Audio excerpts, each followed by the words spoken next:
This cannot be happening. We controlled the narrative. Not anymore. The people were supposed to be divided. They found the truth. They know about the fake accounts. They know about Operation Broken Voice. And whose idea was that? You told us that it would work. You said they would never unite again. Now the entire kingdom is marching against us. This is your fault! You have destroyed everything! Enough! My fault? Was I acting alone? For weeks, the masses stopped protesting. For weeks, they fought each other. And now you want to blame me? We succeeded. The problem is not the strategy. The problem is that we stopped evolving. What are you proposing? Operation False Victory. The people now trust and believe Dragon, so we don't attack Dragon. Instead, we become Dragon. Explain. We create fake supporters. We create fake activists. We create fake freedom groups. And then we create fear. Not just on social media. On the roads. In the forests. In the villages. What are you suggesting? Bandits.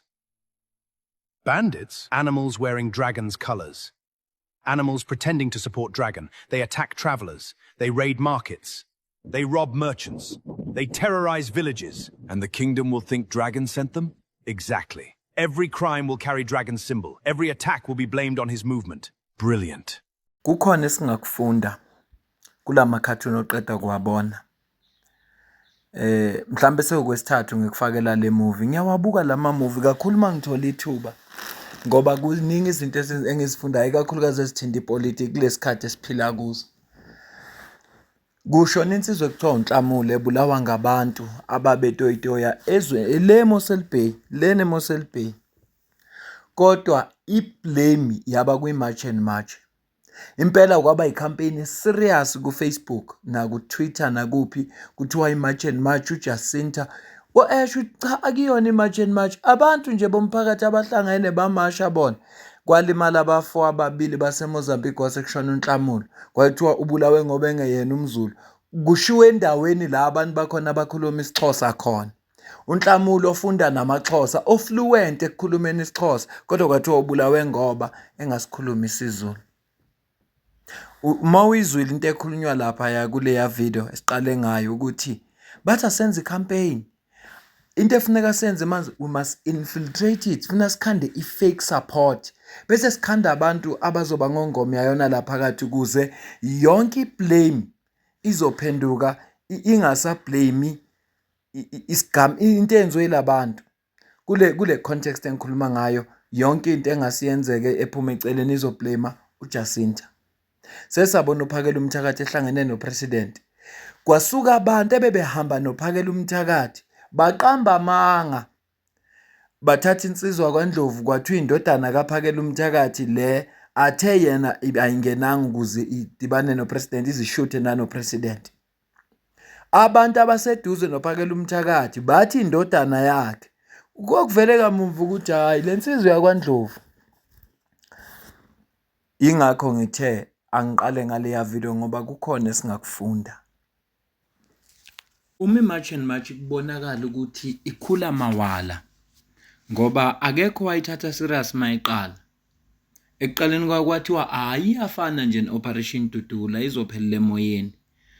Kwathi umama uNomagugu Simelane esemxoshisile uJacinta kuiVuma FM. Ngokusho kukaSihle Mavuso uthi umama uNomagugu Simelane wathi kuiVuma FM bazo withdraw wonke ama-advertisers ama-advertisement abawenzayo neVuma FM. iVuma FM ixosha uJacinta. Njengoba sazi sonke ukuthi for noma yipi business irely kuma sales ukuze iqhubekele phambili. Yabona iVuma ukuthi cha ayidele uJacinta. Lokho akuzange umqeda amandla ngoba uqhubekile nale March and March. Futhi ke ukwenza kwakhe kanjalo wayengazi umama uNomagugu Simelane ukuthi khela umlilo usho ubuhanguhangu manje awusalawuleki ngoba ngalesa sikhathi ubesebenza phela Kodwa ukuxoshwa kwakhe emsebenzini kwenza ukuthi abe nesikhathi wawa-organizer lamamasha aqala enzeka nsuku zonke. Bakhathazeka-ke abantu abaningi ikakhulukazi osopolitiki. Base bethi cha, into esiyibuka la iyodwa eyenzekayo. Le March and March le kukhona umuntu oyifandayo. Ngenxa yokungatholi ukuthi ubani lo ofanda iMarch and March beza neyabi incazelo bathi hayi ithola ifunding kweIsrael. Yizwe nje la kwaIsrael elifanda iMarch and March akwazi ukuthi ingakwazi ukumarcha each and every day. Ukwazi ukuhlangana abantu eSouth Africa yonke. Kukwazi ukuhlangana abantu ethokoza while uJacinta yena eseMaritzburg abaseThekwini babe behlangana. But no, into enje ayikwazi kwenzeka. Funa kube nemali phakathi. Bambuza kabezindaba ukuthi Jacinta ubani onifandayo waphendula kanje. Baby, give us that 600 million and we'll show you how to take care of a country. Where are you getting your money from? Israel. Guys, I don't even know anyone from Israel. The only time I ever heard about Israel was in the Bible. And now I'm hearing that I'm funded by Israel. You know, the amount of time people spend on conspiracy theories really worries me. So you guys telling me that black people cannot stand up for anything unless there's money involved? Sure. Are we not smart enough? Are we not entitled enough? Or do our brains not function unless there's money involved? I find this so very offensive, because if this movement had a lot of white faces here, everyone would be like, oh, let's hear what you have to say. Oh my gosh, why do we have the issue of illegal immigrants? It's such a fundamental right for people to be protected in their country. But because it's black people, you find the most offensive things to say to us. It's disgusting that the media keeps pushing this agenda of us as black people not being able to stand up for ourselves in our communities because we're black. And everything we must do must have money involved. Yes, we know there are people who have bad motives and bad intentions for doing something. But have you ever seen us going to Israel and getting money? Why would you run a story that you don't have proof of? Have you ever asked us for our bank statements and we said no? If you've ever asked us for bank statements and we said no, rightfully write that and say you have issues of who's giving us money. We have bank statements, guys, where people donate. If you want to see them, today I can give them to you. Don't keep making us airheads in our heads. Because now these people, you don't even understand how very detrimental to our lives this thing of aligning us with certain people is. Because you say we are aligned with Israel. What do you think the Palestinians see us as? Exactly. Why do we care if Palestinians and Israelites are in South Africa? Because that's the exact problem that we're talking about. Exactly. What kind of African country has people from other religions fighting religious wars in that country? Ubuzayo la nobalekile ukuthi shoot abantu abamnyama noma abantu base South Africa abakwazi ukubona into abangahambelani nayo. Shoot abantu abakwazi ukuthi bathi no se frustrated ngothi kunabantu abakhona la ngokungekho semthethweni. Abanye baba benza ubugebengu ngakho ababuyele emazweni akubo. Angeke abantu base South Africa ngoba bangabantu abangakwazi ukucabanga. Yingakho ufuna kuthiwa no lento le kunomuntu okwaIsrael ophusha le agenda. uColin Malachi ubekwenye i-podcast ukhulumile ngodaba lweMarch and March. Kunephuzu kodwa alivezile ngoba naye usahamba kulawo magama lawo. uColin Malachi ke ukhulume ilanguage njengosopolitiki wangempela. Usopolitiki ke umuntu osopolitiki kahle kahle ngokwendalo umuntu oyixoki. Ngoba umuntu okwazi ukukhuluma into right aphinde futhi akhuluma into engekho right. Ngizokucaphunela ivideo yakhe ngoba uveza ukuthi uJacinta uyuza abantu base South Africa, uyabayuza yingakho bemasha. Phela mayibayuza ushuthi yena uyagaina yena, kodwa egcineni yonke lento bayenzela izwe la kwaIsrael. Ngicela uzwe la. Or seen any reports, but what's your feeling towards the funding behind this? Because I know that is a hot conversation right now. Look, I've been a student leader. Yeah. Since I was 13 years, I've been leading protests, I've been leading COSAS, I've led SASCO. You can sustain a march without money for more than a day. Yeah. Especially a march on that level that on we that saw. level. So they sustained it every day. They have water, they have buses, they have media buying. Now, there's no one who can wake up in the morning and do that funding. And the only people that want to destabilize South Africa, we know, is Israel because of our posture and the issue of Palestine. They're unhappy with us, that posture, our posture on Iran. Now, our immediate people are like the demoting of their embassy, the issues of their persona non grata. Yeah. We've been fighting with them for many other issues, and they found us where they want us. The reality is that unemployment in this country, it must be declared a disaster. We've been saying that as the Youth League. We've been fighting for it because if you don't declare unemployment a disaster and set up an economic war room and stop everything else and say all the resources we're putting to put the youth on skills, youth on everything, young people must just be busy everywhere in the country until we resolve the issue of the economy. We'll still have this problem. In South Africa, you can organize a march on a Wednesday, you'll find people waiting to march because it's a holiday Monday to Monday. Now, Mossad doesn't have to work very hard to mobilize people against the regime change. They can just go to our streets and mobilize them on their issues. And our people will join in. I'm saying our people, they mobilize hostels. All of those people are from hostels. If you can check, the march and march are mainly organized around where there's hostels. They remind me of the history I've read of Nkata, on how they've been organized everywhere, from Togoza to Katlehong to Sharpeville. If you're staying next to a hostel, you knew you must move out your family, because the apartheid agents, the first thing they will do, they mobilize those in the hostel to go and attack so that they can say it's a black on black or you're not ready for democracy because you behave like monkeys. Even those that are marching now, march and march, is not in their benefits for a civil law in this country.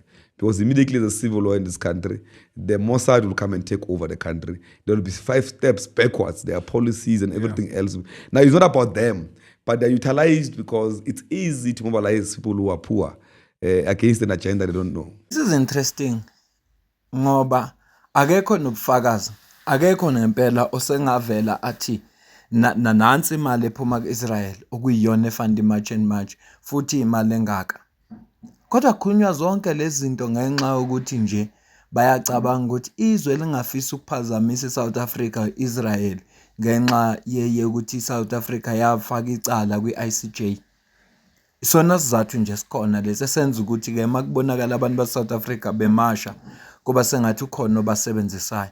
Abakubuka ukuthi abantu baseSouth Africa kodwa lento abayilwelayo yingoba be-frustrated, ikakhulukazi eindaweni abahlala kuzo. Ngiyangibezwe abanye bethi lempi lena ayibhekene nabantu abamnyama kuphela, ayi kubelungu. Izoya kanjani kubelungu ngoba labantu bakhuluma ngento ezenzeke endaweni lapha abahlala khona bona. Akunabelungu la kuhlala khona bona. Manje kungani fanele bazobawulwa nabelungu ekubeni inkinga banazo nabantu bangaphandle, abantu ababebelayo, ababantshontshelayo abangaphandle, ilabo abahlala nabo la. Uma kukhulunywa ngey'paza shop abantwana abathenga khona bashona, bahlala nabo abantu abahlali le nabelungu. Manje kungani ke labantu funeka balwe nabelungu? Isizathu salokho yisiphi?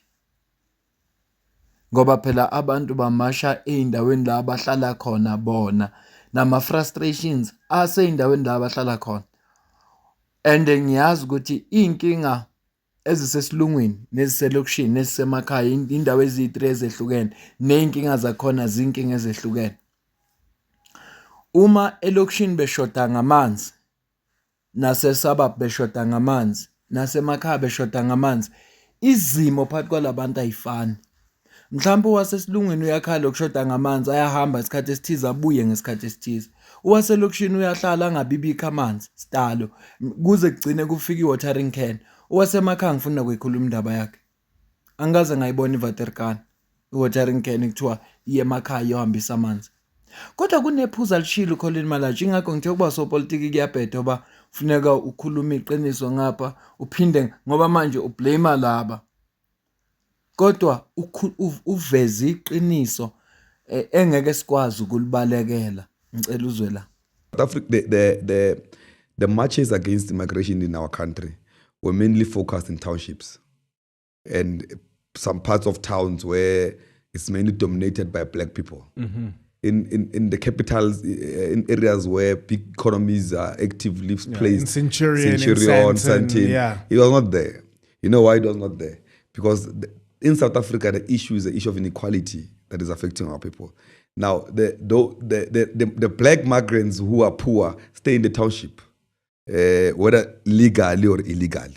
They stay in the township because they can't afford to. Yeah, stay where in else town. will they go? Now, the white migrants who are rich, legal or illegal, stay in town. No one speaks about that because the main issue is that people address what they're dealing with where they are. And where they are in the township, they blame it, their poverty, on inequalities and crime and everything, and those that they stay with. But those that are far from them, they don't feel affected by them because they don't see them as taking anything away from them, which is not true because those that are in Sandton are the ones that are employing illegal migrants to their businesses so they can exploit them for cheaper labor. Now, all of these things, it's all about the economy and the colonization of special type that was faced in, that we need to deal with and address on urgent basis. If you don't deal with the real issue, we'll never resolve the issue. Ngono ngoba umzuzwele wena esho ukuthi abakwazi ukulwa nabantu abale esilungwini ngoba abantu badila ney'nkinga ababhekane nazo bona endaweni futhi lapho bahlala khona bona. The laws, yes, we need to put laws in place that verifies, because anyone who's illegal in the country is illegal because he's able to be illegal in the country. It means that he was able to pass the border illegally, where there's supposed to be law enforcement to manage that. We need to put up systems in place, a police that monitors, but also the Border Control Authority is not funded enough. It's under budgeted. According to their plan and their reports, they are at 25% of what they should be according to the staff. It means that if you're supposed to have 11,000 staff members assisting them to manage the borders and all of that, they are sitting at less than 2,000 people who must deal the work of 11,000 people. Now, we're saying that the Minister of Finance and the Treasury, they can't leave that. That's a risky situation. They need to invest more resources on the Border Control Authority because the ANC-led government has passed that policy at that time. Many political parties that are making noise now about borders are not even supporting that there must be a Border Control Authority. Now there is at place. Now it must be funded because it's part of economic management, but it's also part of management of conflict in the countries. It's a security issue also because you need to know who's in your country and who's not in your country. Now even the informal traders will be protected if the borders are strengthened, because those who are legal in the country will be able to trade. Ngakho ngithe osopolitiki bayakwazi ukukhuluma iqiniso kodwa futhi alihlanezele iqiniso. Alikho iqiniso edlule lesho Colin Malachi. Inkinga enkulu kuma border and border management is operating on 25%. So mawucabanga nje lonto leyo, uhulumeni wethu kusafuneka asebenze ukuze akwazi ukunqanda lesimo, ukuze abantu bazoyeka ukungena noma kanjani kulezo, ukuze lenkinga yabantu abangena la eSouth Africa ngokungekho semthethweni izokwazi ukuthi ixazululeke. Yona into efuneka yenzeke. Iyona into efuneka, and uJacinta ushilo wathi zintathu izinto bona abafisa ukuzibona zenzeka. Uma ngathiwa namhlanje kwakhiwa iborder, namhlanje kwakhiwa iborder kulungiswa leso simo leso.